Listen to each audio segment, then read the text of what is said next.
Orlando, ¿cómo está? Buenos días, ¿me escucha?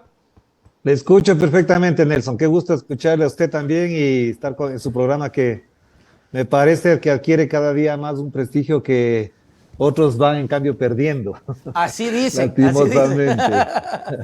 Bueno, gracias a Así es. usted principalmente, ¿no? Gracias a la gente, gracias al público, gracias a la comunidad que se está creando y que es bien fiel, oiga, Orlando. Es bastante bonito, interesante cómo la audiencia, el público, la gente no es tonta y tiene un buen concepto y sabe que ver, leer, buscar, etcétera, etcétera. Así que chévere tenerte acá y poder conversar sobre la realidad nacional. Creo que lo decía hace pocos minutos, tienes la experiencia y la sapiencia para poder conversar de todo. Yo creo que sobre todo algo que te identifica mucho que es la comunicación. Más adelante te voy a preguntar sobre tu libro también. Pero yo quisiera saber, dentro de tu experiencia, ¿cuáles son los errores que has podido identificar del gobierno nacional en cuanto a la comunicación? Bueno, la verdad es que necesitaríamos un programa largo para hablar de los errores de comunicación en Sí. más de 16 meses, pero yo creería que fundamentalmente pasa por un hecho trascendental que algunos acólitos de esa prensa oficialista que tiene a su alrededor, esos opinadores tratan de dorar la píldora. Y es que el personaje político que está en la presidencia no da. Así de simple, así de concreto, no da. ¿Por qué digo esto? Por dos razones que son claves. Cuando un presidente, un líder político con carisma, con sapiencia y algo muy particular, Nelson, con sabiduría, se expresa, dialoga, conversa, no necesita de ningún asesor, de ningún aparataje, de ningún maquillaje ni semiótico, ni semántico, ni estético. Ok, Eso no le hace falta. Y tenemos varios ejemplos, no me refiero solamente al Ecuador, sino en el mundo. Y eso no está ocurriendo. No hay un presidente con esa talla intelectual, académica, política y mucho menos estadista. Y lo otro que es clave, Nelson, y que creo que le hace mucho daño al propio Guillermo Lazo, es que con quienes él trabaja, sus colaboradores inmediatos y sus aduladores permanentes, no le ayudan en nada. Y claro. digo esto porque el escándalo que armó el señor Aparicio Caicedo de larga trayectoria política no es menor. En otras circunstancias, otro presidente habría tenido ya graves problemas con un asesor de esta naturaleza. Lo que hace el señor Diego Ordóñez en el campo de la seguridad, peleándose constantemente en Twitter con asuntos de economía, peleándose con la imagen del Che, con las feministas, tampoco le ayuda. ¿Por qué digo esto? No Ajá. porque se perjudiquen ellos en particular, es que porque esos señores tienen esa talla intelectual, esa rabia hepática permanente, debe ser de la misma naturaleza que la que conversan con el señor presidente de la República. Claro. Y a eso añado un elemento final nada más, Nelson, es que es de esos periodistas y supuestos cineastas, uno al que ya se le conoce popularmente como el hijo bobo, obviamente no le ayudan en nada porque tratan de dorar la píldora de algo que durante muchos años, y a usted le consta y a la audiencia le consta, se vino diciendo, el poder desnuda a la gente. Durante 10 años de campaña electoral con buen asesoramiento de imagen y de marketing, no resuelven las carencias de las deficiencias de una persona de más de 70 años o cerca de los 70 años que no se ha podido resolver durante los 40 años que se forma una persona profesional e intelectualmente. Claro, y lo peor también es que quieren que nosotros terminemos de aceptar, porque veíamos en la última intervención con el señor Vera que hablaba y reconocía que la verdad él no sabía y que en campaña era otra cosa y que se está educando y pretende que la ciudadanía y la gente diga, ay sí, qué bien, pobrecito, sigan nomás improvisando y acá la gente se sigue muriendo. ¿Qué puede hacer Seminario, Orlando, el nuevo secretario de Comunicación, justamente en estos puntos donde hablas de todos estos acólitos que definitivamente le hacen daño? Yo también lo he mencionado, lo he dicho, porque a veces creen que uno le está haciendo contra el presidente. Y no, yo no estoy haciendo nada solito. Solito, usted acójalo a Vera y a todos los aflójelos y solito se hacen la casita entre ellos. Pero, ¿qué podría hacer Seminario, por ejemplo, en este caso como nuevo secretario? Ya hizo una nueva, salió con el tema del padrino. A veces no entendemos el contexto. Y a veces sí, lo podemos llevar a la broma, a la sátira, de hecho lo vamos a hacer acá. Pero siendo más profundos, tenemos un presidente que está avalando la irregularidad, la tramitología y el tema de no ir por por la línea correcta y que todos puedan acceder, sino que necesariamente hay que tener un padrino. A ver, yo creo que Andrés Seminario tiene mucho trabajo que hacer, creo que tiene un reto y un desafío enorme. Lo aprecio, lo considero como profesional en su campo, me parece que es una persona que trabaja, que estudia, que lee, que se prepara, que se organiza. He visto varias de sus conferencias y me parece un tipo bastante solvente en el ámbito académico y profesional en el campo de la comunicación, por supuesto. Eso efectivamente me parece que le da un buen puntaje al presidente, es decir, escoge a una persona bastante capacitada, porque el anterior, el señor Pipo Lazo, de publicista no pasó y ya pasó por la experiencia de asesorar al señor Yamil Maguad y ya sabemos en qué terminó, a pesar de su carta de despedida que dice que hizo mucho, pero en la práctica nada. Claro. Esa es la primera parte. La segunda parte a mí me parece que no se trata de vender un producto. Estamos ya cansados los ecuatorianos, quienes de alguna manera estudiamos esto, de pensar que un presidente, una figura pública, una figura política es un producto del marketing al que hay que dorarle la píldora, ponerle zapatitos rojos o llenarle de imágenes de afecto con los que transita por la calle y con eso se resuelven los problemas de fondo. Aquí estamos hablando de un presidente de la República que debe tomar decisiones sobre problemas graves que ocurren en este país. La inseguridad crónica, la economía en crisis, la migración permanente, la sociedad atemorizada y no hay un líder, no hay un liderazgo que le dé certeza a la gente, le dé seguridad, le dé confianza y por último, además, que le garantice que en el corto o mediano plazo resuelva los problemas porque no se ve. Entonces, Andrés Seminario tiene mucho trabajo por las dos vías, porque es un gobierno ineficiente, los mismos datos del presupuesto general del Estado dan cuenta de que no se ejecuta el presupuesto, de que no se invierte adecuadamente. Ajá. Y segundo, porque tiene un presidente que no está a la altura del desafío histórico en el que él se colocó. Y siendo así, ni el mejor marketing del mundo, ni el mejor marquetero del mundo, ni el mejor asesor del mundo podrá resolver. Incluso hay experiencias de presidentes que votan a los asesores porque no se ponen a la altura de ese diálogo íntimo que hay entre el presidente y sus asesores directos.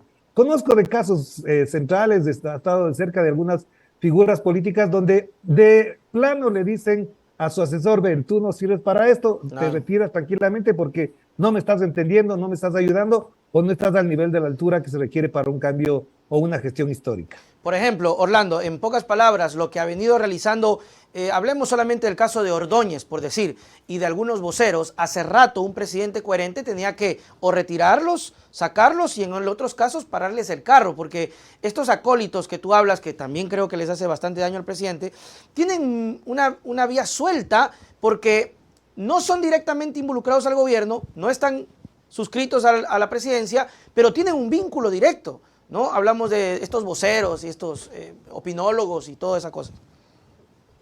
Mira, por eso decía al principio, Nelson, que hay un mal asesoramiento. A mí me da pena, incluso me da hasta tristeza intelectual escuchar, leer a los pelagatos, al hijo bobo, a los editorialistas del Universo, del Comercio, que quieren dorar la píldora porque no le ayudan al presidente.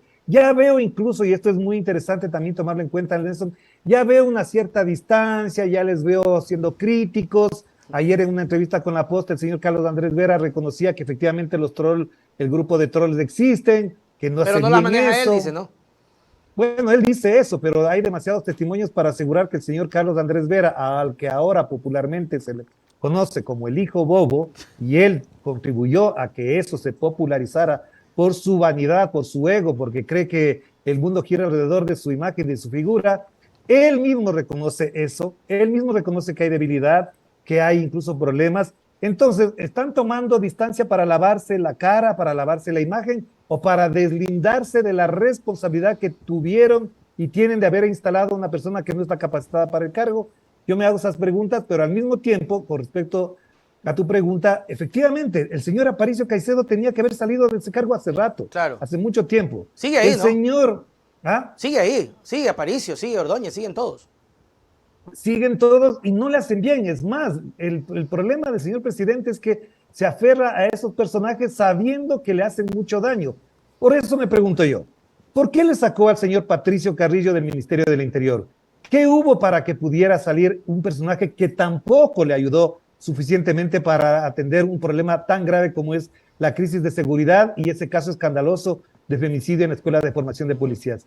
Yo estoy seguro, por lo que me comentan las fuentes con las que siempre interactúo, que pasan información, que comentan, etcétera, que esa no fue una decisión de Guillermo Lasso, fue una decisión de la Embajada de los Estados Unidos, que fue la que le puso al señor Carrillo en ese cargo, y que el propio Carrillo, en ese Consejo de Generales, confiesa y revela que si no se cae él, se cae el gobierno, se cae Guillermo Lasso. Dios En otras santo.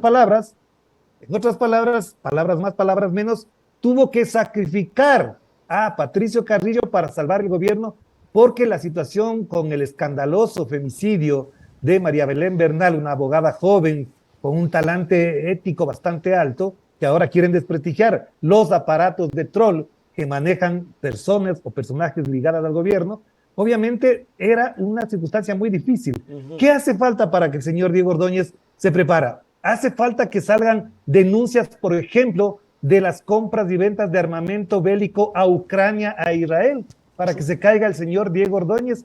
Es posible que indaguemos un poquito más en todas las negociaciones de compra de armamento con Israel y con Ucrania, país en guerra, donde hay un cónsul muy amigo del señor Diego Ordóñez, para que se caiga el señor Diego Ordóñez, o qué está esperando el señor presidente para salvarse él mismo de lo que le hacen daño sus asesores directos. O tal vez está esperando que nuevamente alguien le diga es él o usted, o se sacrifiquen internamente para lograr salvarlo. Y esto da cuenta, Orlando, que definitivamente ni siquiera sus aliados, que llaman aliados, en este caso Estados Unidos, etcétera, etcétera, tampoco están contentos. Digo, el presidente Lasso asoma en la región como el peor de los presidentes.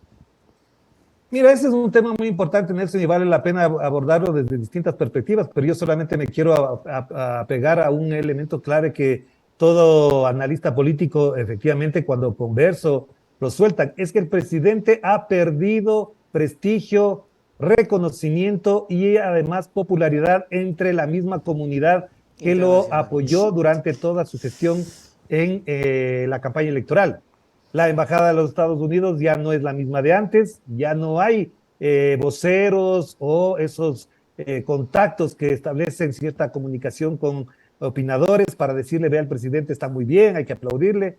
Y por otro lado, las visitas que él hace al exterior efectivamente ya no son el gran acontecimiento donde él puede ser recibido con aplausos y cosas por el estilo. Y en ese sentido, con esto cierro, Nelson, para hablar de este tema, es que es muy fácil entender esta situación. No es posible tener a un presidente aplaudiéndolo constantemente si el riesgo país está bordeando los 2.000 puntos. Claro, eso es cuando la gravísimo. inversión extranjera no llega, cuando todo se trata de echar la culpa al resto. Hay unos informes que lastimosamente no se hacen públicos porque efectivamente los pasan por debajo de la mesa de determinadas consultoras políticas que trabajan para la embajada y para otros organismos, donde dicen no puede seguir el señor presidente echándole la culpa al gobierno de Rafael Correa, no le puede seguir echando la culpa a Leonidas Issa, no le puede seguir echando la culpa a la droga solamente porque hay muchas cosas que están pasando en el plano de la economía, de la migración, de la sociedad, que ya no son responsabilidad ni de los organismos internacionales. Tan es así, Nelson, que el acuerdo con la CONAIE parecería, nadie me lo ha dicho de la forma contraria, que fue un mecanismo dado por esas ONGs que quieren salvar al presidente, porque también se van a salvar ellas si es que le sostienen al presidente. Wow, esos son datos interesantísimos, pero que la verdad que uno se pregunta hasta cuándo, ¿no? Porque uno dice, sí, es totalmente real, lo estamos palpando, la gente lo vive todos los días, la inseguridad bordea asaltos, secuestros, extorsiones, y parecería ser, Orlando, que se ríen en la cara. De hecho, el presidente en la última intervención, me gustaría también un poco tu lectura de este show que se armó con Carlos Vera, se reía de la gente y por último dijo, me vale un pito las encuestas, no me importa. O sea, estamos en un punto, Orlando, en donde ya al presidente no le interesa lo que la gente opine de él. Mira, lo que acabas de mencionar, la palabra show, es una palabra que explica y grafica mejor lo que pasó en esa entrevista con Carlos Vera, que efectivamente es un periodista de larga trayectoria que a ratos quiere entrar en el terreno de su autenticidad como periodista, pero inmediatamente recula porque efectivamente hay unos compromisos políticos muy de fondo entre él y Guillermo Lasso. El propio Carlos Vera confesó que cuando se quedó sin trabajo, cuando no tenía quien le ayude, el señor Guillermo Lasso hasta le dio posada en una residencia allá por la costa ecuatoriana. Es decir, esos compromisos no son gratuitos, no son de orden político solamente. Así que lamento mucho que Carlos Vera haya derivado en esa condición y lastimosamente para la audiencia, en esta entrevista no se hicieron las preguntas que la gente quiere escuchar. Por Claro. lo tanto, el presidente, si le vale un pepino o se le vale un pito las encuestas, debería pensar que no es lo que a nosotros nos preocupa tanto las encuestas. El problema es que esas encuestas están reflejando una situación de insatisfacción y de decepción de la gente con respecto a su gestión, porque cualquier presidente, por cualquier ideología que se mueva, evidentemente sabe que una insatisfacción conduce a una serie de problemas. Yo sí creo que esa entrevista fue bastante bien asesorada por parte de Andrés Seminario con respecto a lo que tenía que atacar al señor Vera, a pesar de que con eso demostró su carencia de conocimiento en matemáticas, en geografía y otras cosas más. Pero en la práctica lo que él destaca es algo que los medios quieren escuchar y que en el libreto de comunicación política y de la narrativa mediática está establecido, es decir, atacar al interlocutor, no importa si es aliado, si es su amigo o su padrino. Entonces me parece que eso no funcionó bien. ¿Pero qué quedó de esta entrevista? Pues nada, que no sabe Nada, de memes. matemáticas, que no tiene conocimiento de geografía del Ecuador, que posiblemente ahora que se desbordó el río Upano en la provincia de Morona, él posiblemente mande toda la ingeniería a la provincia de Zamora Chinchipe y tendremos un problema, entonces estamos complicados ahí, de verdad. Oiga, Orlando, de verdad que sí, yo a veces opto por hacer la sátira y de hecho siempre lo hago y me río de las cosas, pero sí es doloroso y es preocupante porque no termina de haber un reconocimiento, incluso de lo que hablaba usted hace poco sobre el caso de María Bernal. No se reconoce el error. Y esto de acá se complementa terroríficamente con lo que pasó con Verónica Songor en Guayaquil.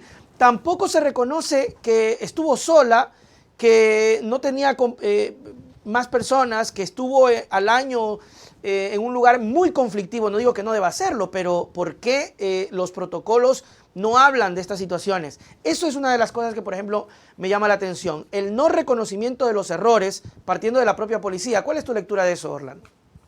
Y a eso añade un elemento más, las autoridades no van a la asamblea, Ah, la comisión que cierto. está investigando el caso, el señor Diego Ordóñez no va, el señor Jiménez no va, el presidente no va a ir, y eso me parece un acto de desprecio, de menosprecio a una institución como la asamblea. Pero el caso que menciona de la policía me parece sumamente grave. A mí me preocupa que la pregunta de fondo que se está instalando en el imaginario de la gente es ¿qué pasa con la policía? Y la otra que deriva de eso es ¿qué hacemos con la policía? Y esa respuesta la tenía que haber dado el presidente de la República en la entrevista con el señor Carlos Vera, y esa respuesta no hay, porque no se trata de una situación cualquiera, no ha pasado nada con la denuncia de los narcogenerales, no ha pasado nada con el retiro de la visa de más de 300 altas autoridades de la policía, de las Fuerzas Armadas y de la función judicial. No sabemos si hay un proceso de investigación contra esos generales. El día de ayer circuló un video del señor Leandro Norero donde menciona a un alto general de la Policía Nacional y parece que no pasa nada. Entonces, hay dos opciones. O quieren quedar en la impunidad con la fuerza policial y política que les mantiene en el poder, o segundo, hay un grado de complicidad que no la quieren reconocer. Y si es este segundo elemento, Nelson, es muy grave. Si esto le hubiese pasado a Lenín Moreno, si esto le pasaba a Rafael Correa, o si esto le pasaba a Lucio Gutiérrez, era una situación que la propia Embajada de los Estados Unidos no la habría soportado. Denunciar narcogenerales, que los altos dirigentes de bandas criminales tengan reuniones y cenas en la penitenciaría de Guayaquil, Así o es. que el señor Norero le mande mensajes a un general que está encargado de su control, no es cosa menor. Claro. Y esto el presidente de la República, el ministro de Gobierno, el ministro del Interior actual, el señor Juan Zapata, no responden. ¿Cómo quedamos entonces? ¿Vamos a seguir esperando que nos hagamos los locos, como ha sido la política del gobierno, es decir, dejar pasar, dejar hacer y que la historia se vaya empolvando debajo de la alfombra? Me parece que no es justo, ni es democrático, ni tampoco es responsable. Y a propósito de Norero, estas conversaciones, estas declaraciones y estas revelaciones que sacó, que publicó Anderson y que desembocó en una pugna, en una pelea que a veces creo y pienso que el gobierno trata de también ya ponerlo en un mismo saco y enredar el tema. ¿Qué crees tú que puede haber pasado en este aspecto? Porque revelaban cosas sobre chats, sobre peticiones de Ordóñez y lo más grave, Norero diciendo si me llega a pasar algo, revisen por favor quiénes son los últimos del gobierno que me contactaron. Es decir, y no pasa nada, Orlando. Primero, no pasa nada, efectivamente no pasa nada. Pero lo segundo es que además, con respecto a este tema, Nelson, hay cosas que no se discuten en este país, porque salvo este medio y otros medios más con los que contamos para conversar, que son pocos, porque los grandes medios que tienen una amplia difusión no lo hacen, dan cuenta de que, por ejemplo, hay muchas pujas internas dentro del aparato político del gobierno en primer lugar. No nos olvidemos que algunos se fueron, se van resentidos, otros no quisieron hacer los negocios que podían haber hecho y tuvieron que sacarlos. Pero dentro de la policía, ¿cómo es posible que en el Consejo de Generales le graben al ministro del Interior? Hay intereses muy marcados de ciertos generales o de ciertos oficiales de las fuerzas policiales y de las Fuerzas Armadas, donde también hay pujas, por ejemplo, y hay problemas que no cuentan, porque efectivamente se tratan de instituciones verticales, cerradas, bastante herméticas para hablar de esos temas, pero hay disputas, hay complejidades que no se están discutiendo. Me parece, porque efectivamente hay personas con las que converso que tienen parientes o cercanos colaboradores que no pueden hablar abiertamente, que dicen hay muchos problemas, hay disputas. ¿Quién va a comprar el armamento para la policía? ¿Quién se encarga de esos negocios? ¿Quién está comprando los armamentos para las Fuerzas Armadas, donde hay muchos intereses económicos? ¿Por qué esas pujas con el tema de los radares? ¿Por qué salen oficiales de las Fuerzas Armadas que piden la baja en vez de firmar documentos donde les responsabilizan de compras que no hicieron o que no correspondían con el costo que realmente tienen esos implementos? ¿Por qué en ciertos ministerios no quieren firmar determinados contratos y por esa la baja ejecución presupuestaria, donde hay contadores, directores administrativos y financieros de los ministerios que dicen, yo no puedo firmar eso no lo voy a firmar porque esto me cae la Contraloría, porque les ordenan prácticamente firmar con determinadas empresas, con determinadas consultoras, con determinadas firmas, entonces se niegan a firmar. Esto demuestra que hay una gran complejidad dentro de una gran disputa y por lo tanto, como esto no se resuelve públicamente ni con la autoridad de un líder que toma decisiones y que sanciona y pone a las cosas en su lugar, obviamente esto no va a pasar, no va a pasar nada. Y te digo que lo que acabo de mencionar es muy grave. Hay unas disputas de quién compra, a quién le compra y por cuánto le compran. Dios mío, lindo, y eso me lo dicen varias personas, pero como no tengo, digamos, cómo resolverlo, ni cómo plantearlo, ni tampoco acceder a las entrevistas a las autoridades para exigirles que nos respondan ante eso, sí, porque no los chats de la SECOM y de los ministerios, cuando Orlando Pérez o tú o alguien más plantean preguntas, no nos responden, nos dejan colgados, así es. No acceden, es terrible, preocupante, porque la cantidad de dinero que se debe estar moviendo, eso es relativamente proporcional a la violencia cuando no se llegan a acuerdos o alguna cosa pasa. Orlando, no me quiero ir porque necesito también que me digas, y quiero felicitarte también, porque además de periodista eres un gran escritor. 18 días, tu última novela, es una narrativa. Veía que hablaba sobre una emboscada política. Háblanos un poquito del libro, dónde la gente también lo puede ubicar, dónde te puede encontrar por si alguien quiere adquirirlo. Gracias, Nelson, porque efectivamente es un libro que ha tenido una gran acogida por parte de algunas personas. Fue un libro editado en la Feria del Libro de Buenos Aires en abril pasado. Fue mi libro, del único autor ecuatoriano invitado a esta gran feria del libro que casualmente coincidía la presentación de mi novela con la presentación de Vargas Llosa, así que ya te podrás imaginar que el UNED estaba repleto y en el mío habían los amigos nada más, dadas las circunstancias de la presentación igual, en un gran escenario como el de Buenos Aires. Pero bueno, más allá de eso, obviamente se trata de una novela de autoficción que tiene que ver con un caso ocurrido en el año 2016-17, donde se me hizo una emboscada, y aquí quiero destacar, y gracias por la apertura, Nelson, que en esa novela se cuenta efectivamente lo que pasó, lo que ocurrió, lo que investigué, lo que servicios de inteligencia mostraron después, donde testigos y actores judiciales me comentaron después, es decir, una emboscada para aniquilar mi imagen, ser un blanco y obviamente llevarme a la prisión, porque lo que querían es prácticamente llevarme a la prisión, así que se cuenta ahí. Y además un personaje que cuando leas la novela, Nelson, te vas a interesar, porque ahí está retratado y señalado cuál es el personaje que estuvo detrás de todo esto, que es el señor Tarquino, que muchos conocen quién es Tarquino en este país, que fue candidato vicepresidencial en el 2017 y ahora anda por querer ser alcalde de Quito también. Así que ese señor Tarquino, queda claro qué responsabilidades tuvo ahí y yo asumo las consecuencias de lo que pueda pasar porque lo denuncié claramente y él sabe perfectamente que todo lo que hizo lo fraguó de esa manera para llevarme a la cárcel y vengarse de alguna manera por haber cometido el delito de hacer periodismo y denunciarle en sus trafacías cuando hacía negocios a oscuras y a espaldas de la ciudadanía. Así que es una novela, como digo, de autoficción, con algunos pasajes literarios, con una exploración de mi mundo interior a partir de ese caso que fue muy doloroso, donde las más afectadas efectivamente fueron mis hijas, donde también las atacaron por redes sociales sin ningún grado de responsabilidad ética, jurídica o legal, pero efectivamente me parece que es un hecho que se tiene que contar. Me demoré mucho tiempo porque efectivamente es un trabajo doloroso, duro, pero que creo que a la larga fue efectivo porque ya que acogió una editorial argentina, esta novela ha tenido un gran espacio de conversación y análisis por algunos sectores, amigos y colaboradores que tiene la literatura siempre cuando se trata de hablar de las letras. Qué bueno, qué chévere, de verdad te felicito porque no es fácil y haces dos cosas muy difíciles, ser periodista y ser escritor, porque es súper complicado. Orlando Pérez, muchísimas gracias siempre. ¿No nos dices dónde lo pueden ubicar para que la gente, por ejemplo, que se pregunta dónde lo pueden ubicar?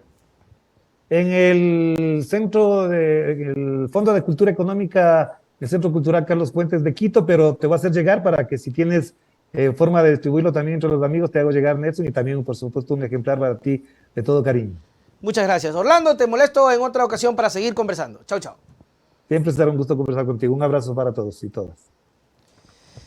Muy bien, amigos, ahí estuvo Orlando Pérez en esta primera etapa de las entrevistas de nuestro programa. Muy chévere, de verdad, felicitarlo porque yo siempre he querido escribir un libro. Pero se me complica, la verdad que se me complica. Por eso digo que lo que hace es ser, primero, doblemente valeroso, ¿no? Escribir sobre un evento traumático, sobre una situación terrible, sobre la persecución, el maltrato, la búsqueda de dañar la honra de una persona. Y luego está el hecho de escribir, porque el solo hecho de escribir ya es un tema complicado. Y encima de eso, súbenle que el trabajo periodístico, y encima de eso, súbenle la tendencia política que algunas personas quieren hacerla creer como que fuese el cuco. Y cuando vemos realmente que el cuco es el que nos está gobernando ahorita, es terrible.